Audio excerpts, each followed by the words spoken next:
ci yéen kay ñu ànd ci Hadji Assane Guèye. Mahmoud Saleh kaddu yu sale ànd ak xorom saf sàpp la jagleel Idrissa Seck ak Abdoulaye Bathily observateur ni waxee teg ca fësale nataalam moom ministre d'état bi ci weti président Macky Sall mu naan fuqarti nguur ga fi doon raam jamonoy Abdoulaye Wade di coup d'état rampant kooku su mboon du kenn ku dul Idrissa Seck lépp nag yuquk nguur ak Abdoulaye Wade ñeel constitution la bëggoon fuqarte ci moom bëggoon faa jaare nappaaje li ñëpp ëmb li ñuy ëpp ci askan wi ëmb jébbalam njiit di suffrage universel ci gàttal démocratie bi kon foofee mu ne président bu parti réew mi amul fub leçon bu muy joxee ay jégalu kay ko war jëmee ci askanu Sénégal lu ñeel Abdoulaye Bathily ak ñi diggee beneen 23 juin ci kanamu assemblée nationale Mahmoud Saleh ba tey ak observateur ne dajale mbooloo fi bu menacé du lu ñuy wax akuk làmmiñ dañu koy tabax te nag mu ne réew mi tolluwul fu fi 23 juin mën a wusi naat kon mu ne suñ ci duggee du ñu ci jëlem ndam dina màtteeg du màtte nag bul ko jox sa loxo 23 juin am déet le quotidien ne diggante nguur geeg opposition bi Alioune Tine sol na ci dàllam ngir dox tànki jàmm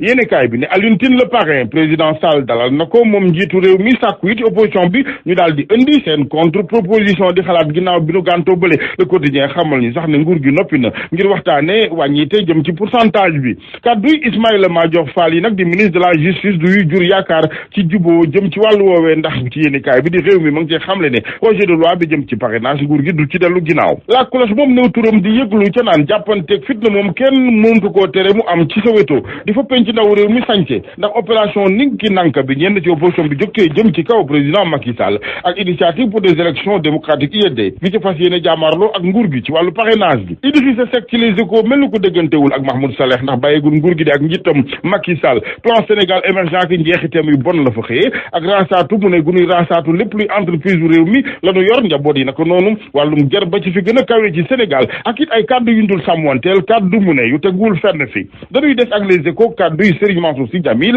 mu ne président Macky Sall la ko war mooy def ni François Hollande daal di tekki ndombal tànkam ab jiyaat nag mu ne bi gën a fort xare ba dax mooy gis président buy wàcc yoon nga taxaw janoog moom ne ko président yaa ngi wàcc yoon wi lan boo gi ci réew mi nag diggante mu ne politique ak yenn ci Serigne siit lépp ngir dara jaag alal mu ne du lu mu rafet lu Ousmane Sonko di ko feelu moom kilifa gi ci source a ma nga ca naan moom jiital Pastef bilan Macky Sall ma nes na koo tënk ci baat bi di wor ca ziar bi ku tedd ki di Thierno Alioune Thiam nag ñoom gisuñ fa loolee de ndax ña nga fa naan ci observateur président Macky Sall day faluwaat 2019 ndax ak soxna Aminata Tall lay doon soxna si direct info xëyee tey dafa blaaj ci wàllu doxalinam ndax chantage lay def walay xëble ak déclaration bu am solo bi mu fi diggee booba ak léegi ca ba sànq France daal di xi déen yéene kaay bi ñu jógal ne président Sall dalal na ko nag ne juróom-benni at a ngi muy soog a yëngoo ko yëglu mbaadu moom soxna si dafa yëg ay menaces yu jëm si ci moom menace terroriste moom bu ca kenn naagu ak may gët rek la laaj libération xëy jàpp doomu Sénégal bi di jigéen Aïda Sagna ndeke ñu ne mooy garab gi muur àll bi rek ndax bi ñu ko jàppee ba koy déglu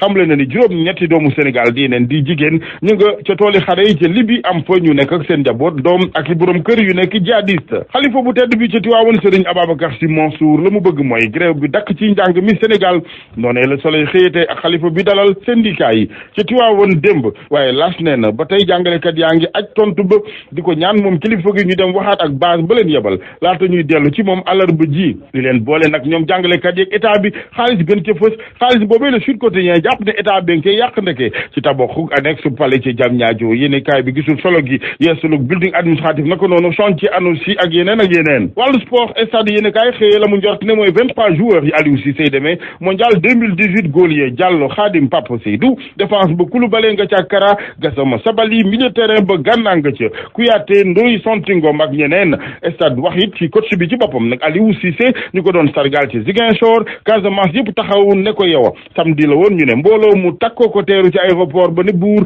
comité d'initiative sargal Aliou Cissé ñoo fa daal di jaar ca xew moomee ñu fa doon it sargal yeneen doomi Casamance ancien arbitre Oumar Diop ak Badara Diatta wàllu lamb sunu lamb waxtaane Elton ñu ne toj na Géejawaay moom mbër mi ci yéene kaay bi di ci xamle nag ne amul benn relation bu doxati diggam ak Balla Gaye 2 wootanteetuñ sax mu ne téléphone lamb ji nag mu ne am na ci mbër yu ndam jaral lu ne ba ci sax sacrifié saraxe doomu aadama di nit mbër mu ko ci def nag di nga xam ni dañ lay woowee mbër rek waaye mbër dëgg di nga dajeeg moom sa bàmmeel.